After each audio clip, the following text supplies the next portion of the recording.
Regular bathroom হয় না, ২ থেকে ৩ দিন পর এরকম বাথরুম হয়, তখন তাদের এই কোষ্ঠকাঠিন্য রোগগুলো হয়ে থাকে। যখন মাসের পর মাস চলে যায়, ২-৩ মাস সিগময়েড অংশটা বেশিরভাগ খাবার থেকে পানি শোষণ করার ফলে সেই মলটা শক্ত হয়ে যায়। তাই যারা রেগুলার বাথরুম করে না বা একটু লেট করে বাথরুম করে, তখন বাথরুমটা আরো বেশি শক্ত হয়ে যায়। এরকম কোষ্ঠকাঠিন্য থেকে কি অনেক সময় দেখা যায় আপনার পাইলসের সমস্যা হয়, অ্যানাল ফিশারের সমস্যা হয়, বদহজম, পেট ফুলে ফেঁপে থাকা, এই সমস্যাগুলো দেখা দিতে থাকে।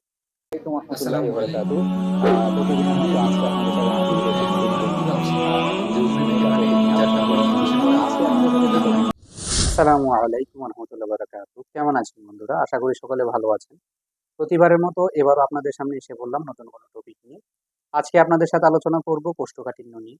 আমরা প্রায় মানুষই এই রোগে ভুগে থাকি। এখন কথা হলো কোষ্ঠকাঠিন্য কেন?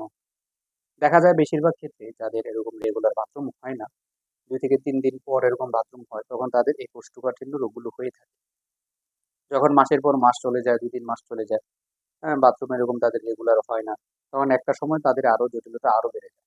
বেশিরভাগ ক্ষেত্রে দেখা যায় গরমের তুলনায় শীতকালে এই রোগগুলা বেশি হয়। আমাদের পেটের মধ্যে যে অন্ত্র রয়েছে সেটা আপনার ক্ষুদ্রান্ত্র যেটা বলে সেটাকে ৪ ভাগে ভাগ করা হয় এবং ৪ ভাগের মধ্যে শেষে যে অংশ রয়েছে সিগময়েড, সেই জায়গাটা সবচেয়ে বেশি পানি শোষণ করে খাবার। যখন আমরা খাবার খাই তখন কম আঁশযুক্ত খাবার যদি আমরা খেয়ে থাকি, তখন দেখা যায় যে সেই সিগময়েড অংশটা বেশিরভাগ খাবার থেকে পানি শোষণ করার ফলে সেই মলটা শক্ত হয়ে যায়। তাই যারা রেগুলার বাথরুম করে না বা একটু লেট করে বাথরুম করে, তখন বাথরুমটা আরো বেশি শক্ত হয়ে যায়। এভাবে আস্তে, আস্তে এরকম কি ক্রনিক পর্যায়ে পৌঁছায়া যায় এবং কোষ্ঠকাঠিন্য রোগগুলো হয়। তো এই ছিল মূলত কারণ। এখন এই রোগগুলো আ কি ক্ষেত্রে বেশিরভাগ হয়? দেখা যায় এরকম যে যাদের এরকম দেখা যায় কম আঁশযুক্ত খাবার খায়, হ্যাঁ? খাবারের মধ্যে রুটিন থাকে না। সকালের খাবার বিকালে খায়। বিকালে খায় না, অনেকে আবার রাত্রে খায়। খাবারের মধ্যে অনিয়ম থাকে। তারপর আপনার যে খাবার যে ফুড মেইনটেইন যে ভাজাপোড়া, তৈলাক্ত জাতীয় জিনিস, হ্যাঁ? এরকম বিভিন্ন যে কম আঁশযুক্ত যে খাবারগুলো এগুলো খাওয়ার কারণে দেখা যায় তার এই কোষ্ঠকাঠিন্যগুলো হয়।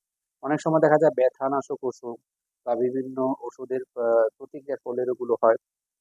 আবার বিভিন্ন রোগের প্রতিক্রিয়ার কারণে এই রোগগুলো হয়ে থাকে।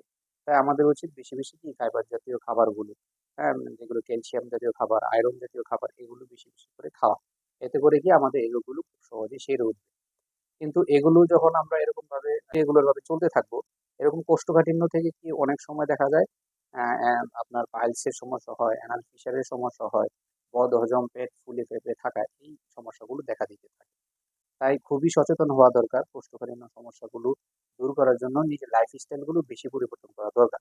এখন আসুন এগুলো চিকিৎসা কি? আমাদের হোমিওপ্যাথিদের খুব সুন্দর চিকিৎসা রয়েছে।